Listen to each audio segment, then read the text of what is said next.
I'm Marie Dorigny. I am the Paris director of the Columbia Institute for Ideas and Imagination.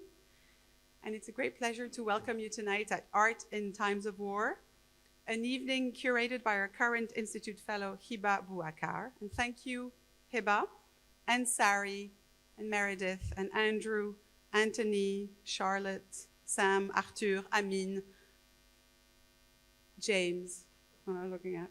All of you for your tireless efforts to pull this off in such a short time and with such technical prowess and imagination. We've been through, every time we do an exhibition with artists, they come here and they say, can we do this? Can we do that? And we'll go, not really. And they say, you know what, we're going to do it anyway. And we end up doing it. So thank you to the artists for insisting, because it always turns out beautifully and it pushes our boundaries. And that's really wonderful. You really all turn Reed Hall into something new, innovative, and exciting tonight. This evening came together in record time in an ever-darkening climate where events like this are necessary, and we owe the reactivity and inspiration to the tireless Hiba and also to the wonderful lineup of artists who are part of this evening. This exhibition and talk are a collaboration between the Columbia Global Paris Center, the Institute for Ideas and Imagination at Reed Hall, the Pause program at Sciences Po, and the Maison des Arts et de la Création at Sciences Po. And I want to thank you all the collaborators, for making this evening possible. And it's my great pleasure, on behalf of all our partners tonight, to welcome tonight's guests, the artist Maha Al-Daya, who is part of the Displaced Artist Initiative at Reed Hall and also enrolled in the Pause program in partnership with Sciences Po, along with Mohamad Hafeda and Nathalie Harb. And it is my great, great pleasure to hand the floor to Hiba, who will introduce her guests and take over the show. Thank you.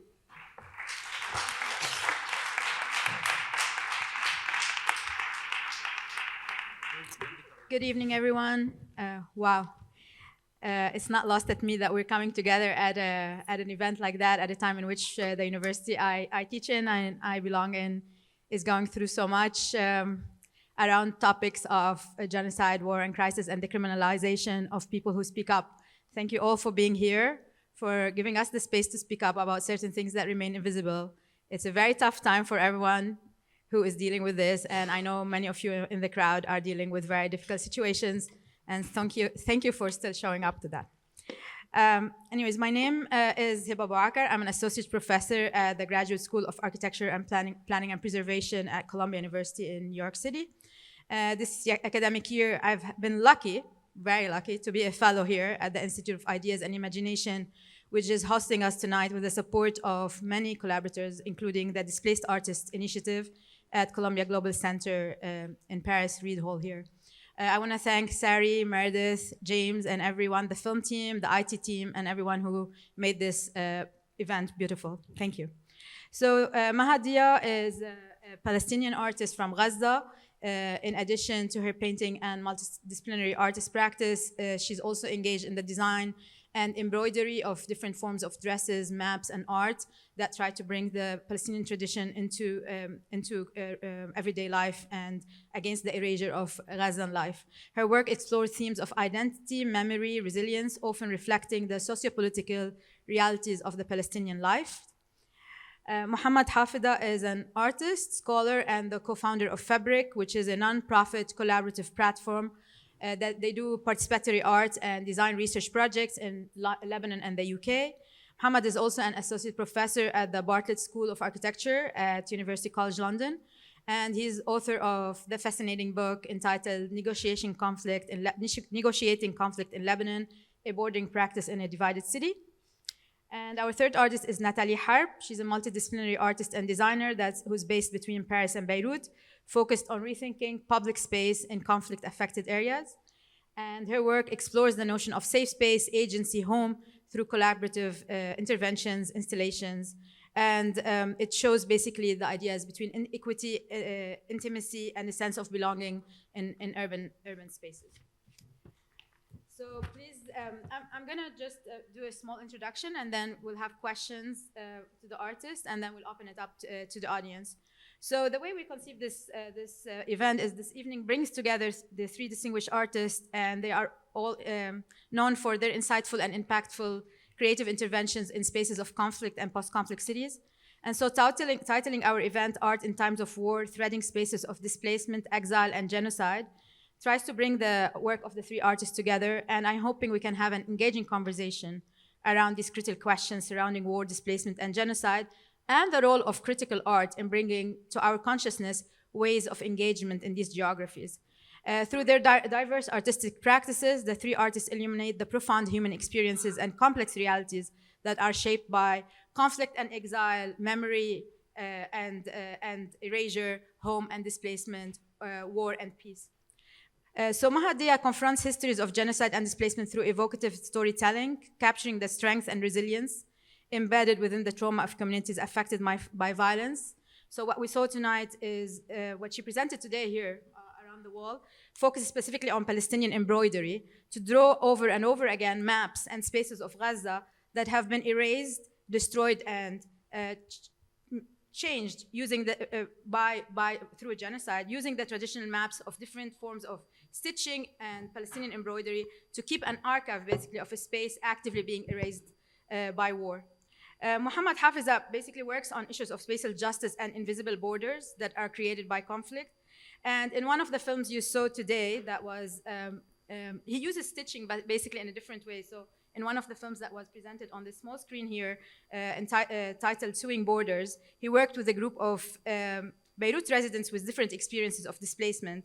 And basically they studied maps of the city and of the region, and through their sewing skills, they negotiated and narrated their experiences with borders and crossing borders and being confined.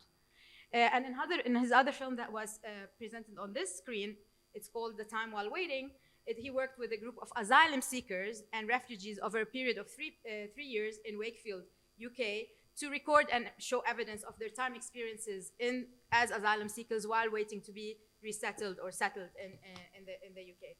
And Nathalie Harb specific installation today basically reflected on the recent war, the recent Israeli war on Lebanon, where she basically responded to the Israeli war on Lebanon by creating an archive, or that in the form of installations about the different subjects that were part of the war: ecocide, homicide, sonic violence, and the destruction of heritage, and installed it in a space in Dubai, in a place, basically Dubai is a place where they don't discuss, it's a hush-hush, these conversations do not happen. And so what does it mean to install in this kind of city where people don't talk about this in a very prominent festival? And so collectively, the artists' work tonight threads together these between different cities, and by reflecting on identity, memory, and the continuous search for home and belonging through different mediums of art. And so please join me in welcoming these amazing three artists, and thank you for being here.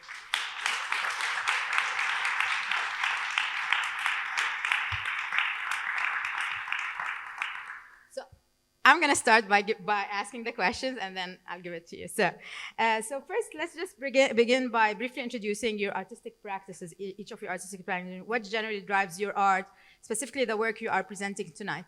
Maha is going to speak in Arabic, and we're going to try to translate what she's going to say. So let's start with you, Maha. Do you want me to say it in Arabic? لنبدأ بتقديم موجز عن ممارستكم الفنية. ماذا الذي يدفع فنكم بشكل عام، وتحديدا العمل التي قدمته الليلة؟ مساء الخير. أول إشي سوري إنه أنا ما ححكي غير بالعربي، لأني لا أجيد اللغة الإنجليزية ولا الفرنسية. هلا بالنسبة للعمل هذا اللي هو نتاج تجربة أنا عشتها في الحرب. بعد 6 شهور وانتقالي لمصر نفذت هذه الأعمال. من خلال هذه التجربة الصعبة اللي مرقت فيها، الانتقال من مكان لآخر، القصف المستمر، الوقت الطويل اللي أنت أساساً بتقضيه بقلق وضغط، مش عارفة تعملي فيه ولا إشي، فقررت إني أقدم هذا الشغل من خلال الغرزة الفلسطينية، وسميت المشروع غرزة الألم، لأنه كنت أنا أطرز قبل الفساتين تبعت الستات بالأفراح والمناسبات السعيدة تبعتنا بغرزة الفلسطينية. هلأ اختلفت الرؤية تماماً، إنه استخدمتها غرزة الألم، غرزة بتعبر عن الوجع والانتقال من مكان لمكان. النزوح هذا كتير كتير مؤلم. ترجمي. Yeah, I will. So Maha is talking about how she used. في شغلة بس تفضل. بس في شغلة سوري، يعني أول إشي نسيت. شكرا لمعهد كولومبيا على استضافتي. عن جد انتم عائلة رائعة اللي احتويتوني. You're an amazing family. She's thanking the. شكرا لساينس بو اني اصبحت من عائلة ساينس بو Thank you to كمان. Science Bowl. شكرا كثير لكم. شكرا على ثقتكم في. شكرا لمسيو باتريك اللي كان ملحق الثقافي السابق، اللي وثق فيه من وقت 2012 وقدمني للسيتي ديزارت، وكنت اول فنانه فلسطينيه غزيه افوت السيتي ديزارت. ميرسي. You're welcome. So Maha was talking about how she basically, the work you saw tonight comes out of her pain of and the experiences of displacement as she moved through Gaza because of the genocide and then going to Egypt. So initially she was an artist who actually embroidered like things for dresses for happy occasions, and then she found herself using the stitching she learned, because as you know, the Palestinian embroidery is a traditional, is a very important tradition where different stitches come from different areas of Palestine. So she used her stitching techniques basically to start trying to counter the erasure that happened by Gaza by using the stitches to create these maps while she was in movement while she was in displacement in Egypt. So she calls the project The Stitches of Pain, in contrast to the stitching she used to do before, which is for weddings, and then how now she's using the stitching to portray pain and counter erasure. Thank you, Hiba, and thank you for the invitation, and wonderful to meet Maha, and wonderful to be with Nathalie. So you said what drive our work. For me, maybe the easy answer is to engage with these situations of conflict. It's a way of thinking and engaging and be active in a way.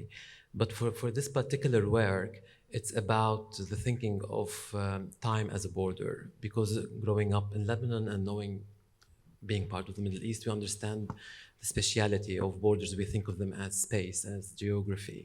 And in this work, I shifted to the notion of time as a border.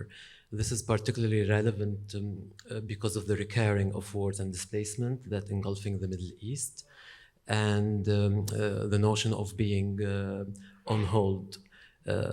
An example of which is the refugee camps, Palestinian refugee camps in Lebanon that's been there for 75 years as spaces that are meant to be temporary, and they've been for that long. So thinking of time as a border become very important. And in these two films that you mentioned, Sewing Borders, that was in 2018, and The Time While Waiting, these are part of a trilogy. I'm working at the moment on the third one. And the idea is to explore the temporality of displacement and the temporality of borders across the Middle East and Europe. And for me, this was a response to, in 2015, to the war in Syria. And I wanted, however, to address it within a continuous timeline that put it in relation to other wars and displacement, thinking of the Palestinian series of displacement, the Iraqi, the internal displacement in Lebanon, and then the Syrian war. So I thought it was very important to address it within that continuous timeline of difficulties, of wars. And then the other important part for me was to think the response or critique to the refugee crisis in Europe, or the way these displacement and movement of people used to be addressed in the media as an attack in Europe. So for me, or to think of it also the way they address it as a historical event isolated from the past. So for me, it was very important to put this discussion within a continuous timeline that includes Europe, colonial past, and its ongoing involvement, political involvement in the Middle East. Hi, thank you, Hiba, for the invitation and the Institute for Ideas and Imagination. I'm really happy to be here. So my work is I guess, about finding or searching what could be a safe space, and it's on the complexities of finding rest and stillness and defining home or composing with the complexities of finding home. So basically growing up in a city that is in a constant shift, you constantly redraw, as Mohamad was saying, I became a scenographer, and it's a practice that is very much based on time and space, and time is defined by ephemera. So I started working in politically and socially engaged theater, but then it led me to start intervening in the city, in the public realm. And I started using these spaces that are somewhere between a social sculpture and a microarchitecture, to basically ask questions that are a form of provocation in the public realm, to question the given habitat or to propose an alternative. So there is, I started working with, I started this path with a project called The Silent Room, where I was wondering what would be a contemporary or a contextual shelter. And I started then with working with working on sonic equity, like the possibility of having, creating a space that could be quiet, because you can map a city. You can map a city through its sound to understand the differences. But then gradually with time, this project became a way each time in each context to question again what is the safe space and what are the complexities of the space and context we're in. So I kind of see these interventions like as a hijacking of the space or a hacking of the space. And this is what led me to do this project, which is very different formally from the other works I do. And this one, it came at the back of an invitation of in Dubai in a soul and hip hop festival, to do another project that was like a garden in a space, like to talk about environment. And in that context, I just saw that the emergency here was ecocide. And so I proposed this, to recreate a space that is not really physical, but that could be transmitted through like archives of sound, and then with this inventory. But I think like later we can come back to this installation. Great, thank you. So, the second question is mostly about method, exactly about like. As a researcher who works on conflict spaces and like cities like Beirut and contested spaces, I know how hard it is to research and do research in these spaces. So, my question to you is about the production of art in these like contested spaces. Like, how did you come up to think about the methods you use? What are you using the methods towards? Like, whether it's installation or video or embroidery. So what is, how can we, what is art doing in these kind of, how can we mobilize art in these kind of spaces? And let me translate to Maha and then we'll So Maha سؤال تاني عن طريقة العمل اللي الواحد بيشتغل فيها. يتناول يتناول شغلكم سياق الحرب والإبادة الجماعية والعنف والصدمات النفسية بما في ذلك النزوح والدمار والحرف التقليدية مثل التطريز. هل يمكنكم مشاركتنا المزيد عن الأساليب والطرق التي تستخدمونها لابتكار الفن في ضروب النزاع وما بعد النزاع، وخصوصا بمحال مثل غزة والطريق اللي رحتي فيها على بقلب غزة بعدين على مصر؟ هي شغله، هي الفكره اجتني من اول شيء من المناشير كانت تنزلها الاحتلال وترميها علينا من الطيران بسبب انقطاع الانترنت والاتصالات. فهي الوسيله اللي خلينا So the idea for this work came from the pamphlets that the Israelis were throwing on Gaza and the Palestinians every day, telling them move here, move there, etc. So this is where it started from. فكل خريطة من هدول طبعا في عنا المجموعة بتضم حوالي 20 خريطة، إلى جانب الأعمال اللي فيها الكلمات بلا حروف أو نقاط اللي هي بتكون كمان عندي 27 عمل، اللي هي كمان هذا الكلمات المتداولة عنا هناك، يعني اللي بين الناس، بين ألم الناس، وين بدنا نروح، دايما في انتقال مستمر من مكان لمكان ومن نزوح لنزوح. هذا الإشي كتير كتير مؤلم. اخترت هذا الغرزة الفلسطينية كتير، حسيتها بتوصل الفكرة وتوثيق كمان للعمل أكتر، إنه توثيق للأحداث اللي أنا عشتها، توثيق للأحداث اللي عاشوها كل أهل بلدي، كل أهل مدينتي. الغرزة فيها ثبات، فيها قوة، فيها الحفاظ على الهوية، الحفاظ على مكانة الفلسطيني بالضبط. The collection has 20 maps and 24 works of art that actually are words that people use when they talk about displacement in Gaza and Palestine, but without the dots that we use in Arabic. So they remain like a little bit vague, but they are also the words that people use on the streets to talk about the experiences of having to move around Gaza. And the work is an interplay between the painful and ephemeral experience of moving around and displacement, and the Palestinian embroidery is very much rooted in tradition, and it's using something that is very traditional and very rooted in a long, long history to actually archive and the events that are happening temporarily. And so using these together to create these kind of projects. واختيار الألوان كمان في ورائصة. اخترت اللون الرمادي اللي هو الوميض، اللي الدخان اللي بيطلع من بعد القصف. اخترت اللون الأحمر لأنه في خرائط بتمثل كخريطة اللي هناك اللي هي قد ايه حجم الدمار الموجود في قطاع غزة، خاصة في المنطقة الشمالية ومنطقة رفح بجنوب غزة. إلى جانب عدة غرز مختلفة اللي هي مش بس غرزة التصليبة، في غرزة الشبكة اللي هي بتتميز فيها شمال فلسطين.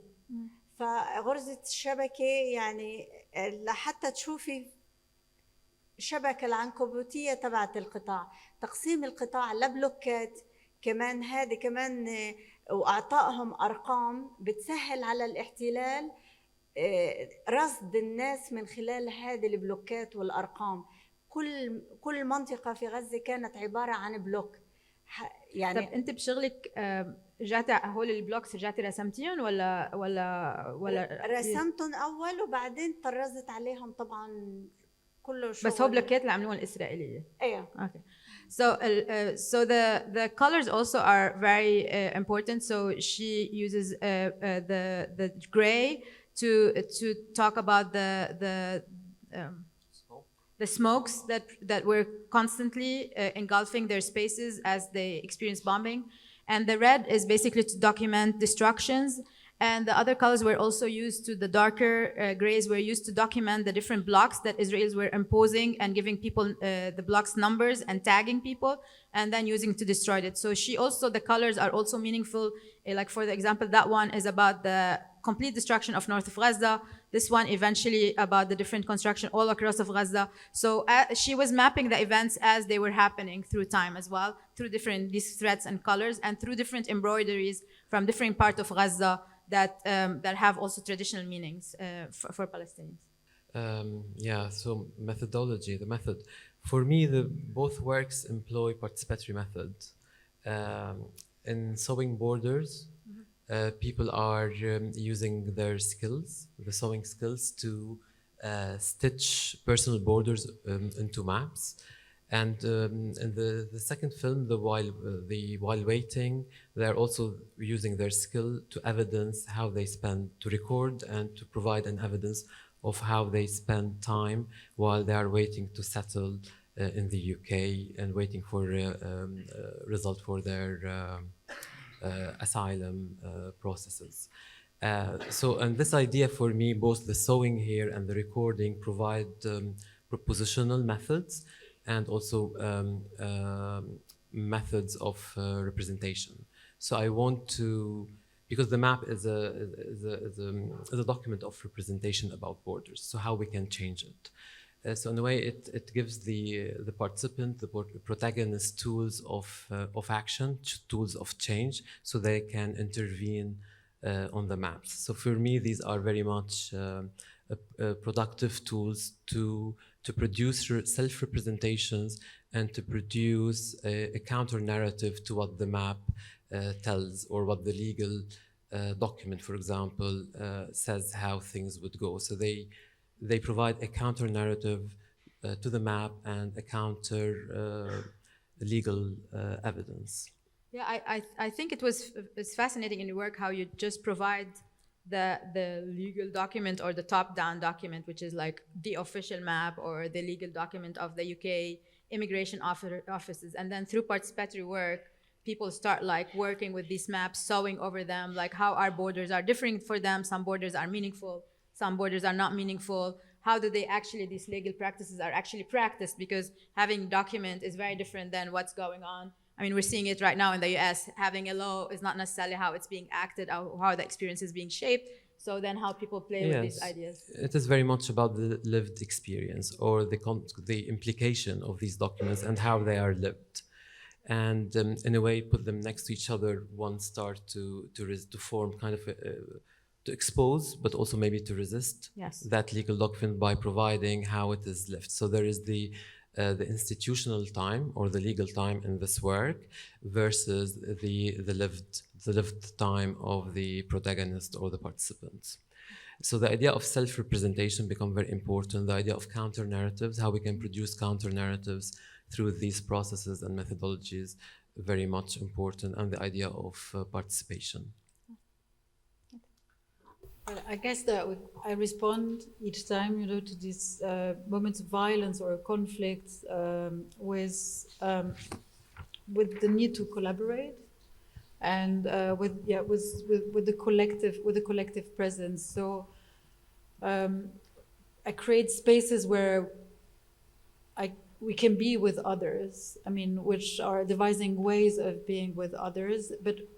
So these spaces become safe spaces to contain vulnerabilities or navigating the complexities of these vulnerabilities. But also, in the process, just before arriving to the space, I kind of work with. My work is very much based on collaboration. So I work with different people, and then each one of us approach the subject from a certain angle. I guess it is about having not the gaze on one another, but having the gaze on one space, and then finding that space through the work. So I have more questions, but I'm going to open it up for the audience, and if you don't have questions, then I can continue. So let's start by taking questions. My question is to Maha, so maybe I'll ask it in Arabic. Can you ask it in English and translate it, or I'll translate it for you? So because not everyone speaks Arabic. Yeah, okay. I'll ask it in Arabic before and then translate it. بقى أنا سؤالي إليك لمها من بعد إذنك. بقى شو هو بيكون ردك للعالم اللي بيعتبروا إنه الفن هو نوع من الرفاهية، إنه الواحد اللي بيعيش المأساة، اللي بيعيش التحديات والصعوبات، ما عنده البال الفاضي كفاية حتى هو يقدر يقوم بعمل فني ويتفنن. يعني شو بيكون ردك لهالعالم اللي بيعتبروا هذا الشيء إنه الفن هو نوع من الرفاهية؟ So my question was, what is the response of Maha to the people that consider that art is a type of luxury, and that the people who produce art are only the people who have time to produce art and who have like the freedom of mind to produce art, and it's not something for the people who live challenges and live through like difficult times. So that's my question. Thank you. اوكي، شكرا لك. اول شيء ما بعرف، الفن مش رفاهية. الفن هو تعبير عن إشي جواتك، إشي بتحسه، وكيف ما بنقولها من رحم المعاناة يخلق فن. أنا بعد تجربتي بالحرب هال6 شهور هاي من المعاناة والألم اللي هلأ تاركة فيه أثر كتير كبير ومش قادرة أطلع منه صراحة، يعني الكوابيس ملحقاني لحتى الآن. فما بعرف إنه مجرد ما طلعت على مصر لازم إني كان أطلع وأفرغ هذه الطاقة كلها السلبية اللي جواتي بإني أطلع فن، لازم أشتغل. واخترت هذه الخريطة الوسيلة اللي بالتطريز اللي انحرمت منها هناك في الحرب، لأنه هناك لا بتقدر ترسم ولا بتقدر تطرز، ما فيك تعمل ولا إشي غير بس تستنى يعني الموت بأي لحظة. الخوف بعيون أولادك هذه لحالها مأساة بتطلع منك فن. انت لما بتشوف بنتك واقفة قدامك وبتقولك احنا بدنا نموت، انت ما في عندك إجابة لإلها، لأنك انت أساساً خايف ومش عارف إذا انت فعلاً ايش تقولها، احنا ميتين ولا مش ميتين. انت مصيرك مجهول، كل يوم وكل لحظة انت بتموت فيها. فهذه ما بدها تطلع فن. الفن مش رفاهية، الفن بيطلع من كل ألم ومعاناة وصبر في جواتك. لما بتفقد أبوك واللي مهجر أساساً من 48 من يافا يندفن في رفح، هذه مش معاناة بتطلع فن؟ Who's gonna translate? I'm too emotional.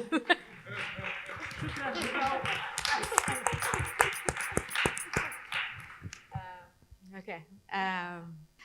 The response here is that where does art come from if it doesn't come from the pain that is really inside you? When she went through that, when Maha went through that experience, the only thing and being denied any tools to work or anything to produce while she's waiting while in displacement, she felt when she got to Egypt, that's the only thing she can think about, is to get this negative energy, to get the nightmares, the pain, the crying, seeing people dying in front of you, all into this kind of producing something.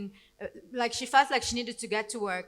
But also she's also questioning is like, what about art that's only for those who have the pleasure to make it? Because this is about a reflection of like, you don't know if you're dying, if you're dead, if you're alive, when your daughter is standing in front of you and saying, I'm scared, we're gonna die. And then you look at her eyes and you can't tell her, like, because you also don't know if you're dead or you're alive. So if your father has been killed by also the previous genocide and you don't know where they were buried, or you can't visit them, like this is all places for art to be produced. Merci, shukran. Thank you. I have a question for everyone, but I first also have a question for Maha, and it's a specific question. When I looked at the work, what struck me mostly in terms of the effect was that when we're used to it, particularly at this point, looking at maps through digitalization, and because of that, we're used to seeing a kind of abstraction that is the opposite of the effect of the materiality of your work.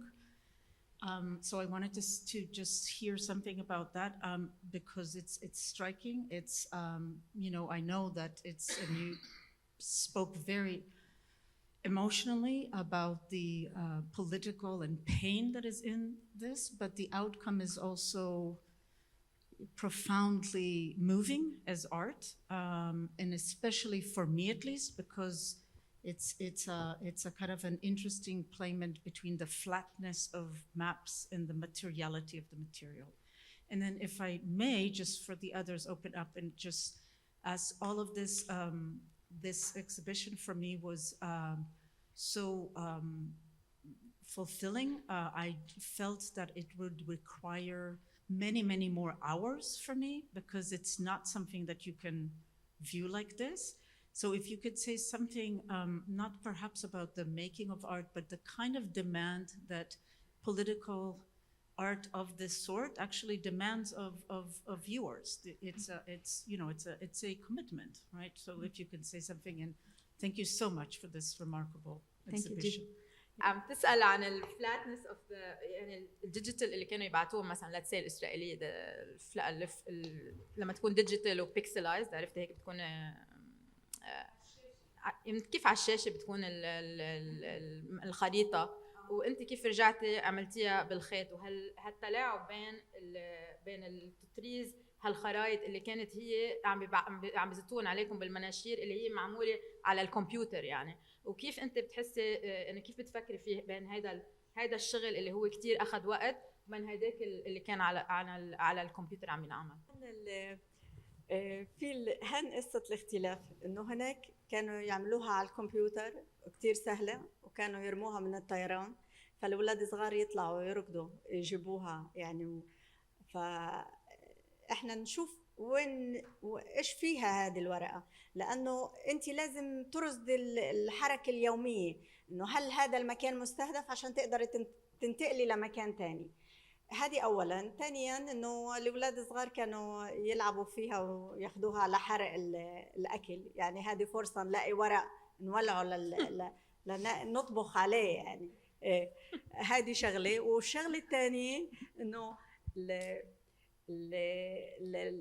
الخرايط هاي اخذت مني الوقت اللي قضيته انا هناك، وحطيت عليها الكود، لانه هم اساسا الخريطه عليها كود، فانت بتنزل خريطه من السماء عليها كود، وانا كيف بدي استخدمها واذا انت كمان ما عندي لا اتصالات ولا انترنت، فلا ايش حطت لي الكود؟ فهيها موجود على الخريطه، ما فيك تستخدميه لانه لا في انترنت ولا في اتصالات، فكيف بدك تفتحي على الخريطه؟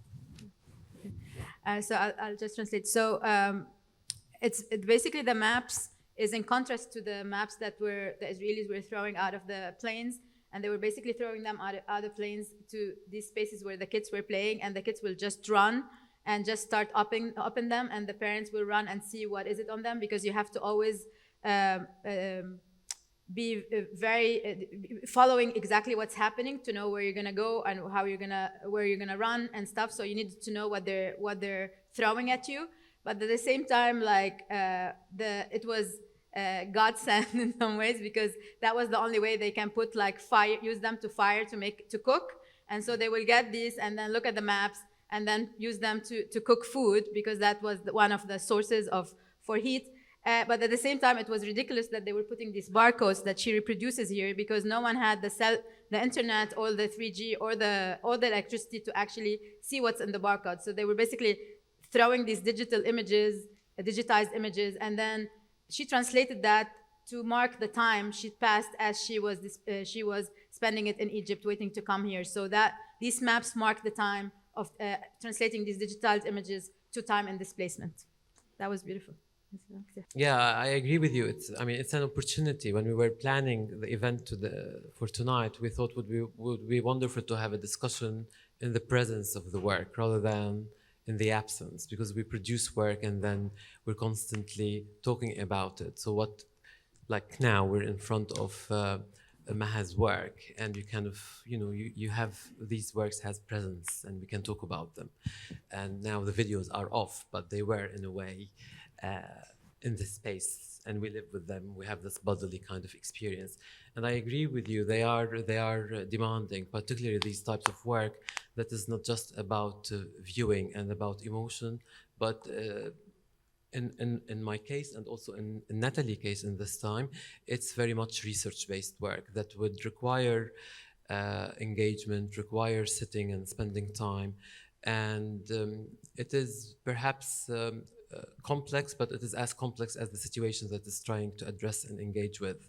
And it can't be, it seems otherwise. But it's also about the form of arts that we are employing, and perhaps other forms that could be slightly more experiential in a way. This type of, particularly these films, they would require that time, and sometimes perhaps also the previous knowledge of certain context. But I believe, it's worth the experimentation tonight for us. That let's play with this format, and even if you're not engaged fully in each of the films, but then the maps were played, the stitching and these sounds of the legal documents, and in Nathalie cases, also the sound and the inventory and the words. Already we kind of understand the work, so kind of position or situate our discussion better in this room, in the present time. I think it's an interesting thing to do. I'll talk maybe about what was my intention, when I did it, when I was invited in this festival of music and this hip hop festival where we were premiering, for James Blake or The Roots. I mean, I've lived the war of Lebanon at a distance. I was living here, and for me there was, like a deafening silence about it. There was not. And also when I spoke, or my colleagues or people from my country spoke, I mean, we're not really considered like objective voice about this thing. So we're kind of negated. And so I was invited to do this in this festival, and I wanted to just bring facts, like these are facts, like 1,400 hectares of agricultural lands have been abandoned without, saying who did it, because it's obvious who did, but just, showing it. And then, but also in a context where everybody can come, like the audience is not just the art audience or just, so demand is on the people. It's also, while living it, like for me, there was a cognitive dissonance, just try to continue your life every day, but then have this experience in your body of this violence. You live at a distance. So I kind of wanted also people to be there. Like I wanted to upset, and just be with everyone with these facts. I think when I first saw Nathalie's work before she exhibited in Dubai, I mean, you, as a Lebanese too, watching the news and worrying about everyone there, and like we've lived all our lives. We're almost all of a similar generation where we were born in war, lived our wars, one war, 2 or 3 wars, I don't know, 10 wars, and it somehow stops. Like you're always like it's in your body, it registers in your body, but it stops registering like 10 apartment, like a whole building was destroyed.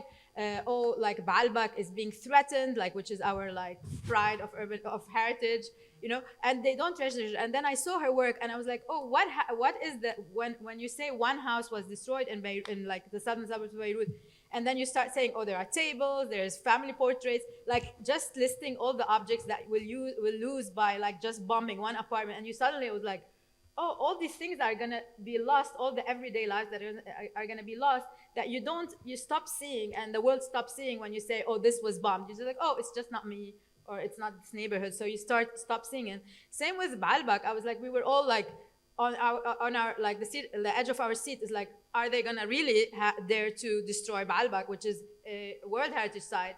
And then, but it didn't register in my head until I saw Nathalie just taking every time the bomb fell next to Baalbek, and I was like, and then like all the like just at this time, and just the facts, and you see the sheer amount of violence that somehow just registers subconsciously in your body, but you don't like. That's what this kind of art brings to the forefront, things that are not registered or unspoken, and then you see it, and you're like, that's why I can't sleep at night. Okay, next. Hello, thank you all so much. I have a question that is half formulated in my mind, so I apologize if I can't get it all out. Go for it. But my question involves the shifting opportunities, I suppose, between large platforms that have been social media or streaming platforms that are inch by inch and have been increasingly being corrupted for telling these stories that are very important. For instance, so I'm from the US, many stories we don't get because we have a veil of propaganda that we have to break through. And then now I've lived in Paris for a year, which is not exactly exotic to it's a still Western colonizer nation. There's still many similarities but there's so much wealth as a Westerner, as someone who was raised in this deep propaganda, to unpacking these stories, finding empathy through art. I'm an artist myself, creating with other artists, making sure that these stories aren't perpetuated. And now, while all these sort of nations start to switch gears potentially towards putting a lot more money in defense and less in art, how do we continue to create art, to tell these stories together, to break through propaganda, to make sure that humanity speaks first and loudest, and maybe in smaller spaces than what the internet used to be as a useful tool, but is now a source of misinformation, disinformation, and propaganda. So I'm just wondering how artists, we can come together in local or proximity spaces and continue to spread these stories as loud as they need to be spread. Yeah, thank you for the reflections and the question. I think it's interesting that you're taking us back to the importance of being in a physical space together. You're talking about proximity, because years ago we thought the internet is the solution in terms of democratization and freedom, and it still does, of course. It has lots of importance. But perhaps also there is a need to populate other forms of platforms for communication, like we're doing tonight, and like what the work each individually does in terms of the type of narratives that it put forward. But perhaps there is a need, of course, there is an urge on us individually to search for these platforms and to find other forms of media, simply. So where do we get our news from? To diversify in a way, to be aware of this and the influence of the type of narratives that we get from the media, and the importance to see other views. So there's a responsibility, I believe, also that we need to start talking about, of diversifying these sources and these voices that we listen to. المشكله اللي عم بتصير هلا انه المصاري انه مثل كانه مثلا بامريكا انه كل ما عم تخف المصاري للفن وعم يزيدوا المصاري للطيارات والازايف والانابل. عندك شيء تقولي عن هذا الموضوع؟ كيف نخلق فن بهذا الجو اللي هو منه كل ما عم بتقل المساحه اللي بتعمل بتحذف الفن، تحفز الفن، واكثر طيارات وازايف وانابل مش هيك الموضوع، بس انه الفن له فرصه، بس هدول الناس يعني هم بفكروا بالتجاره اكثر، كيف يروجوا للاسلحه بس. So Maha is saying it's mainly about money making and profit making, which is actually, I think, what you're speaking to right now, especially coming from the US, is that who's going to fund art as more and more the states are like something like what's happening under Trump right now, is that they're basically stopping to fund any humanities. They're removing everything, all the humanities grants, not speaking about also the medical grants, but also removing everything about the arts, and then moving all that money for defense, for deportation, for like whatever, everyone who they don't like, just putting them on a plane and moving that money towards that. And so what do we do? And I think it's an important question, because are you going to rely mostly on private institutions? And these private institutions, maybe they have their agendas. Would private institutions be interested in funding art in times of war or genocide? Who's going to stand up for that?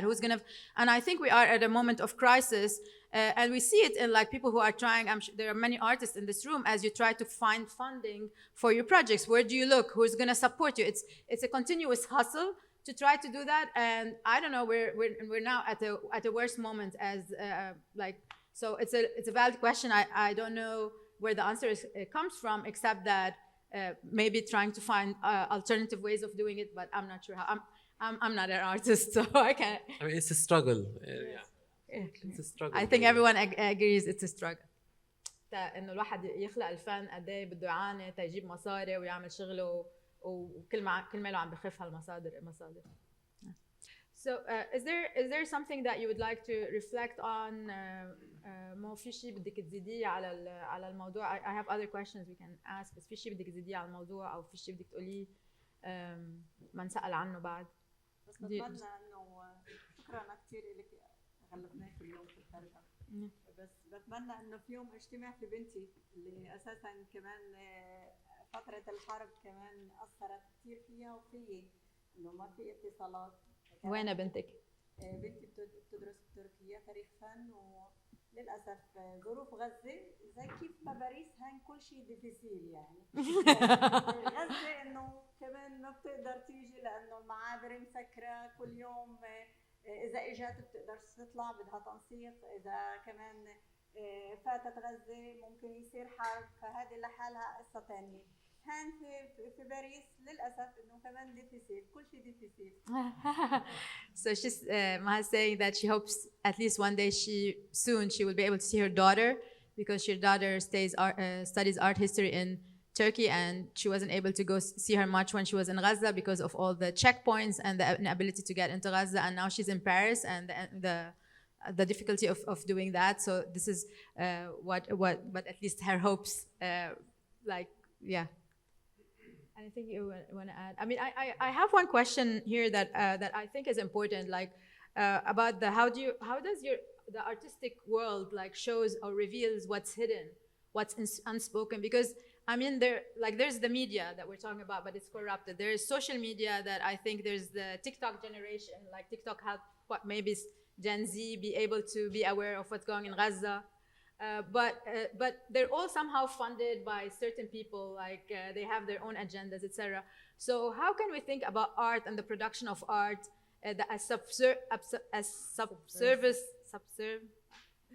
subservient sometimes of these narratives, or even when you're funded by some by funder, somehow how can art basically reveal the hidden, the unspoken, and the violences that are sometimes intentionally made invisible, you know? For me, okay.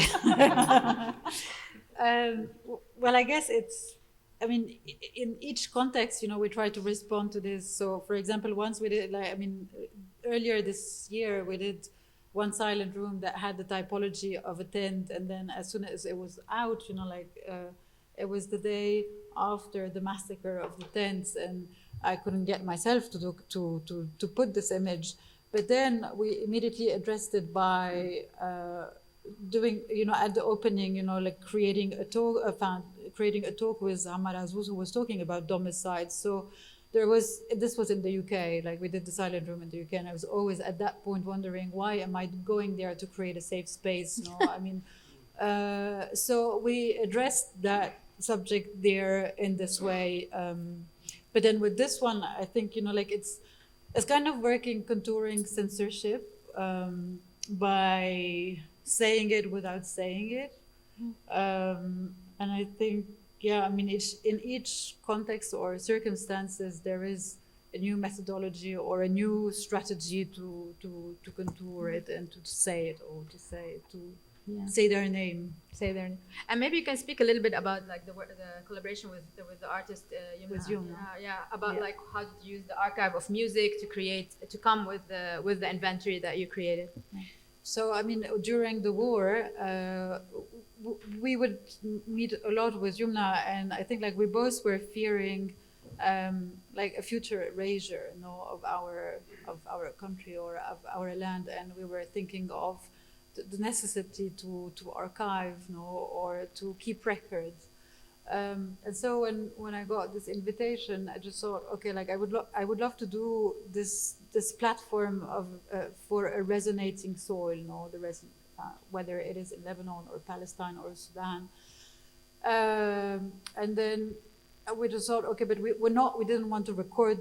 We didn't want to have sound recordings of the war, but before the war. So we went to Emmanuel Souki, who's a sound engineer who works in cinema, and we looked at his archive of sounds he takes during, you know, like film during film. I mean, while he how do you say?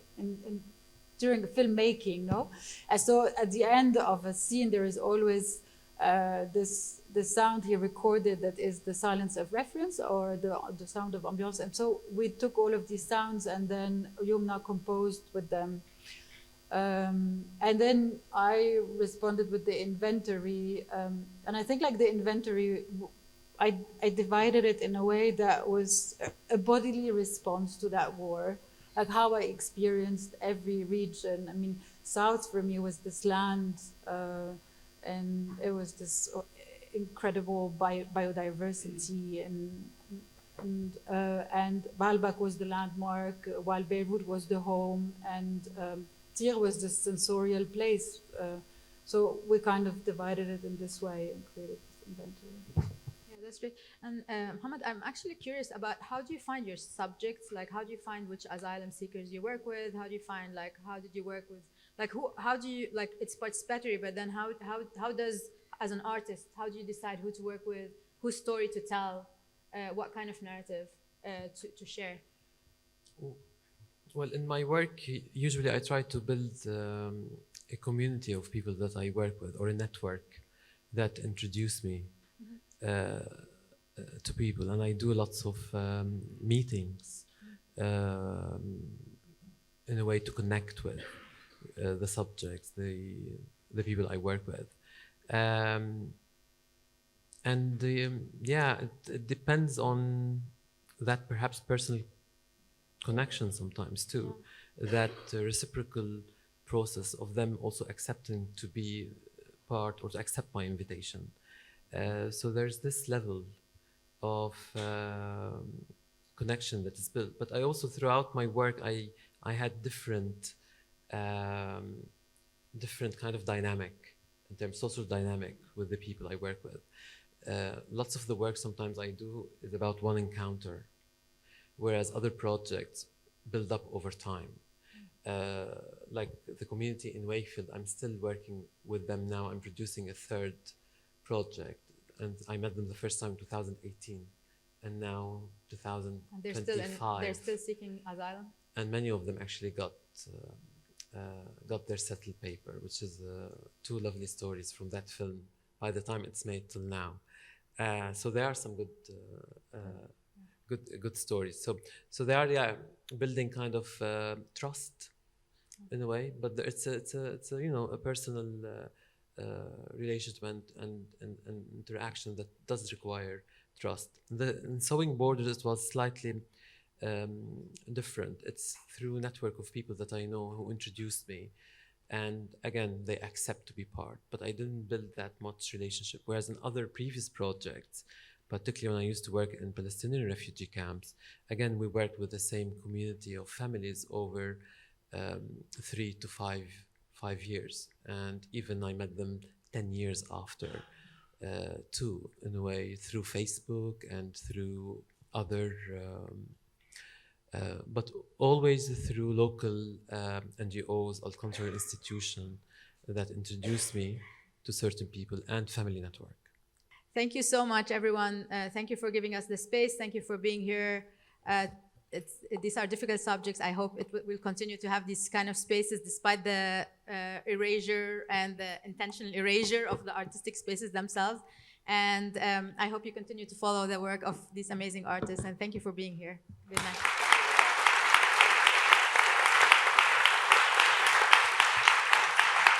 Come back.